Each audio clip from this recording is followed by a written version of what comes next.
নমস্কার বন্ধুরা, বুড়ির হাইতে স্বাগত। বলুন তো এটা কী বানাচ্ছি, ভালো করে দেখতে থাকুন, তাহলে বুঝতে পারবেন জিনিসটা কি তৈরি হচ্ছে। আমি 2 কেজির মতন তেঁতুল নিয়ে নিয়েছিলাম, আর নাজেহাল অবস্থা আমার। এত তেঁতুল দিয়ে যে এতটা কাঠ বেরোবে আমি বুঝতে পারিনি। অবশ্য সবাইকে দিতে হবে, যাই হোক করেই ফেললাম। প্রথমে জল দিয়ে ভালো করে ভিজিয়ে রেখেছিলাম সারা রাত, তারপরে ওই জলটা খানিকটা সরিয়ে নিয়ে তারপরে তার মধ্যে ভালো করে মিশিয়ে মিশিয়ে চটকে আমি কাঠটাকে বার করে নিলাম। তারপরে সর্ষের তেল দিয়ে বেশ খানিকটা নেড়ে চেড়ে রাখলাম।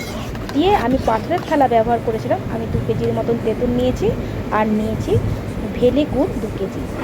আপনারা মিষ্টি যদি পছন্দ করেন তাহলে আরও বেশি দিতে পারেন। এইভাবে দিয়ে আমি রোদে দিয়ে রেখেছিলাম, আর যত রাগ যার ওপর ছিল একদম ভেলি গুড়ের ওপরে দিয়ে দিলাম, একদম হাতুড়ি দিয়ে।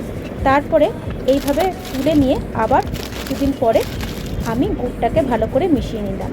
খুব ভালোভাবে মেশাতে হবে, 2-3 বার করে এইভাবে রোদে শুকাতে হবে। এটা কিন্তু 2 থেকে 3 বছর খুব সুন্দরভাবে থাকে। আর দেখুন কালারটা এত সুন্দর হয়েছে, আমার মাঝে মাঝে কিন্তু আমি একটু খেয়েও নিয়েছিলাম। তেঁতুল বলে কথা বলুন না।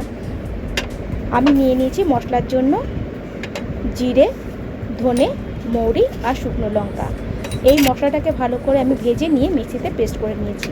যেহেতু অনেকটা তেঁতুল, সেই জন্য আমি 3 ভাগে ভাগ করে নিয়েছিলাম, কেন 3খানা আমি মাটির পাত্রে দিয়েছিলাম, পাথরের যে পাত্রগুলো হয় সেগুলোকে।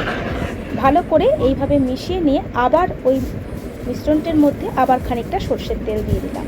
দিয়ে ভালো করে মিশিয়ে পুরো আমি রোদেতে কিন্তু এটা তৈরি করেছি। আর এই তেঁতুলটা খুব ভালো হয় খেতে, খুব ভালো লাগেও খেতে। যারা যারা দেখছেন, ফলো করছেন, অসংখ্য ধন্যবাদ।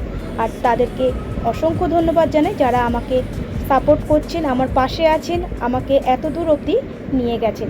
তাদেরকে অসংখ্য অসংখ্য ধন্যবাদ। কেমন লাগছে অবশ্যই কমেন্টের মাধ্যমে জানাবেন।